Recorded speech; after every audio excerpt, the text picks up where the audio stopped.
Hi Clare. Hello Simon, how are you? I'm good, yourself? I'm great, thanks. Clare McNeil. I was, forgive the noise next door, that's from our charity do that we've just had, as you know, for cystic fibrosis. Did you enjoy it? Yeah, I did, it was really good. It Yeah. was different to play in a small cage, it was good. Have you never played in No, the cages before? never, no. It's a different game entirely, isn't it? Yeah. Because the ball's never out of play. No, and Unless you it use goes like high. the boards to like kick it back to your players. It was Yeah, very it takes a strange. bit getting used to. Yeah. Whereas in the big part you get a wee break sometimes when the ball goes out of play or whatever. Yeah, you get out And then you don't. even space. Aye. So that's interesting. There'll be other guys never played in that today as well, that haven't played in it before. Yeah. So how long have you been playing walking football? It's about 2 years now that I've been coming. I think you're forgetting there was a lockdown for a Oh, year and a yeah, half yeah. in there, so maybe 3 years. Yeah, maybe 3 including the lockdown, yeah.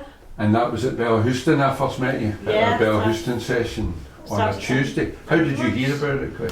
I was actually in the gym and I was losing weight with Sunworld, and the guy up there said, "What are you into?" And I said, "Oh, I like football." And he said, "We have a walking football here." He said, "I don't know if you qualify, why Yeah. don't you go speak to like the reception?" And that's how And that was it it? happened, aye. Brilliant. And then you brought Michelle along, your I did. sister as well. Yeah, because I was She's like, always got talking to her about it and she was like, "I'll come to it." She scored a couple of belters today, She didn't she? did. She loves it as well. She was, oh yes. Yeah, at least it's not by me today. Because that was the low intensity game that we had especially. Yeah, It was really good and it gives everybody a chance to play. yeah. I think they all enjoyed I it felt today. it was really good that we were all playing like our ability and we didn't need like. Yeah. Would you say that we're geared up for every ability then? Yeah, like because I can see when we go to the faster game, if you want to call it that, Yeah. the difference in Yeah. speed and And how it's fast. still walking football, It but is. it's just a bit quicker. Yeah, and the guys' minds, you know, in 12-1, they're quicker because they're playing leagues, they're playing, you know, at quality. That's the 12-1 session we have on a Friday. at Palace of Arts. Yeah, because you can see when you do the low intensity and you make that quick switch, Yeah. there's not a break there. It's tough Okay. going. You also have always played mixed. Yeah. It's always been mostly men at Bellahouston. I think there's been one or two girls that have came along, but you and Michelle are the only ones that have stuck really. Yeah. Have you ever thought about the women's only walking football? I have, but the days don't suit like with childcare, so Right. I think it was a Thursday at Gift Nook. Aha. Yeah, and Yeah. then a Sunday it's too late to get back for my son coming home. Okay. So, but What's all his the- name? Callum. Callum, what age is Callum? He's 11. And is he a footballer? No, he doesn't really into football. No. Unfortunately, he's tried it but gave up. But he does karate here Right. at the Corporate Hill Corporate Hill. on the Thursday.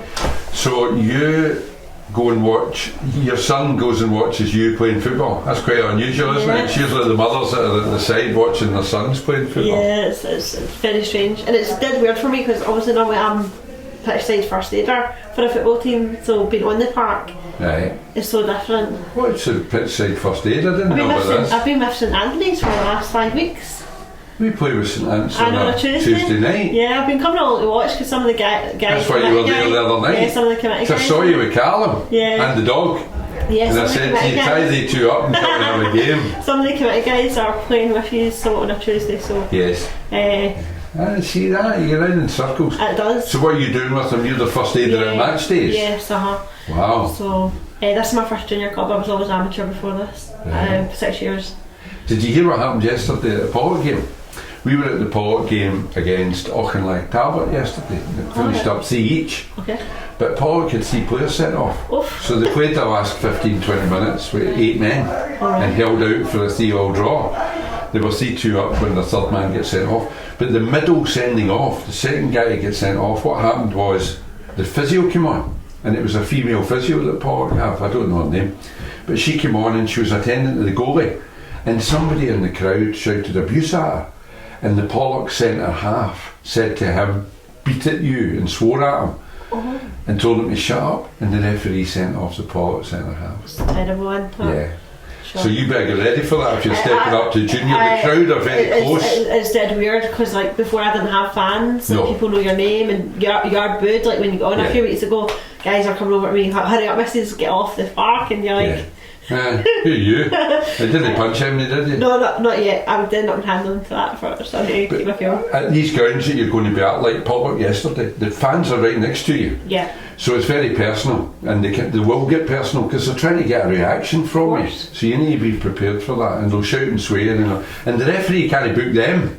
No. But it could send you off. Yeah. So I need to be prepared for that. You need to have thick skin. It's like being a referee. You need to have. But see, once you've done it too long, you just... Blank it out. Yeah. Good for you. Where are you from, Clare? I live at near Palace Arts, but I listen, born and bred. Alright, Yeah. born and bred. Yep, never got very much further than that. Whereabouts? So I'm now in like Craigton, Right. the Craigton Primary School. Know it well. Yep, been there for the last couple of years. Does Callum go to Craigton Primary? No, he goes to a special school in John Paul. Right. Yep, I know it. Yep. Good. So you're a governed lass, really? Yeah.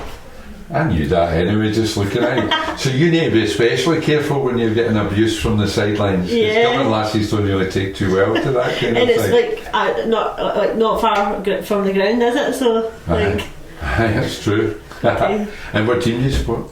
Rangers. Are you a Rangers fan? They don't admit that when they come in here. Yeah. They always try and hedge their bets a wee bit.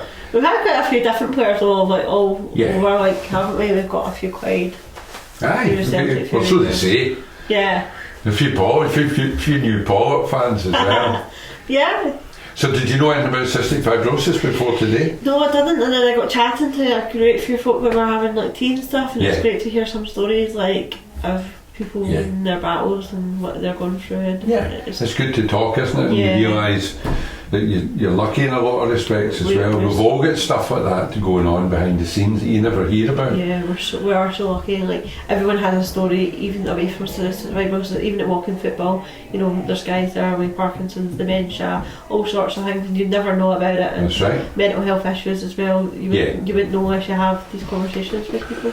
Never saw you during lockdown, obviously, because of the COVID thing. How did you cope during that? It's a real struggle because my son's autistic, right. So he had no school and no routine, meltdowns. And routine's a big thing for autistic children. And we were homeschooling, so we were trying to do everything at home, and I'm not a teacher, so you were like doing your best. It was obviously what any parent would do, but it was a struggle. And like, you know, the good thing is the WhatsApp was still there, so you were. You're still in touch with Michelle and family and things like that. I was still seeing them outside and stuff, but like, you know, like even guys at football would be like, you know, how are you, or whatever in the chat, and it was good because you were maybe isolated in your own wee self, but as I say, I hadn't seen anybody for like a long time, and I was so glad when you put the message on, like, we're outside now, we're going back, because I was like, I was the first person there that day. You and Michelle. Because it had been so long since we were allowed to do anything. And obviously, like, well, you know, lockdowns, we thought that would maybe have to end again, but I was lucky that we were able to keep that going. There was a thing today on the park that I meant to pull you up about as well. Me? See if anybody tells you to mark me, just ignore them, right? Because I hardly got a kick of the ball today because of you. Everywhere I turned, you were there, kicking it away. It's because you've been giving me in trouble for weeks for not man marking, so I thought. So you man mark me? Yes, I thought I made it. I'm going to make sure I'm in your team the next time then. And put you on Tom. I always tell you about Tom. The good one was that you were actually asking Jim for the ball and I was right behind you. I know, and you nipped in. I snuck in. You're getting too good at this. You know, got another sport you could take up. Not good at anything else, I'm afraid. But it was good, and that's it. That's what we were talking about earlier on. I can't remember who I was speaking to. In fact, Gary from Walking Football Scotland. That people come on so much. Their fitness, their awareness, their alertness. Football does all in that. Do you remember, like, the first week I came, I was like, I couldn't kick the ball, like, and I think Robert and Ricky and that were like taking me aside and like giving me their wee coaching advice that they've. And I think the first few weeks I was terrible. Now you're running rings around her. And Michelle's really come on, hasn't she? She's really come on. Because she's decided she's a striker. Yeah, and she just bloaters it. She scored at least a hat trick today. It was, yes. And I think she said she had 6 assists. So. For goodness sake. So. She's banned as well then. Yeah, I think so. You can go and play women. That's why we have women's only football, because she's getting too good for the men. And you know, like, even though it's only me and Michelle, there's never been like a sexist element. You know, the guys just take getting the ring. They never. You know, I never even thought about that. They never even, like, you know, like, you'll say hi guys. We just answer to you now. Like, I do get you and Clare mixed up. See what I just did that again. I do get you and Michelle mixed up, and everybody does that a wee bit. Yeah. So we just answer now. So in those maybe 3 years, 2.5, 3 years, you've not had any sexist stuff? No, never. I think we're so inclusive. Yeah. I think it's our age. When you get to our age, most of the guys are in their 60s. Yeah. I think you are much more open to include. You want everybody to be, the more the merrier. Yeah. You know. And it's definitely felt like these are friends for life. Definitely, like away from football, I know that I could probably text the guys and go, "Look, I'm having a bad day or whatever," and it'd be fine. For sure. Or even like, you know, I'm not good at DIY, but you would know somebody, you would be able to say, right, this person. No, they charge you for that. See, in here, and I think it's something we forget. See, all these guys are retired. Most of them are retired now. Yeah. But there's joiners, electricians, there's all sorts in amongst there, and they're desperate. The woman in here, Leslie, asked somebody to fix the skirtings around the cupboards. And the next week there was about 5 of them turned up with their drills and screws and their bags, all desperate to do it. Yeah. So seriously, with the DIY stuff, there's guys there that would be delighted to help you out. Now that we can go into people's houses because and I was things getting a bit like, you more. know, like wardrobes, and I was like, oh my god. How do you build that? I'll tell you one guy not to phone though. You're sitting next to him, okay? So I'm hopeless. That IKEA stuff and all that. Yeah. So you're going to think about the women's only? Think we could start one maybe? I think it would be good. Like, it's just how many people would be, like, what day could we do it, and like what time we could do it. I'd leave that to you to have a think about it, because it needs to suit you. Yeah. So I'm waiting for you to run it. It's women only, you're remember? for me to run it? Okay. I'm not always in. I definitely think there's like definitely a few more women that we could get. Like, definitely if we put a sign up in the sort of sports centre and stuff. And Yeah. I suppose we could give it a trial run one night. Yeah, have a wee think about it. And tag it onto a session that we already do. Yeah, and I'll speak to Andy about it. We can get it in the match programme at Park and things like that. Yeah. That'd be good. You up for it? What, try it out? Oh, definitely. Good. Definitely. So I've got you on tape. Claire, thanks very much. No problem, Simon. Take Good. care. And I'll see you Tuesday night with Cal watching from the sidelines. I'm hopefully getting a watch, so hopefully Oh, you'll be playing? Oh. Fantastic. Got Thanks to very much. show these St. Nats guys, you know, what I can do on the pitch, not just off That's it. Thank you.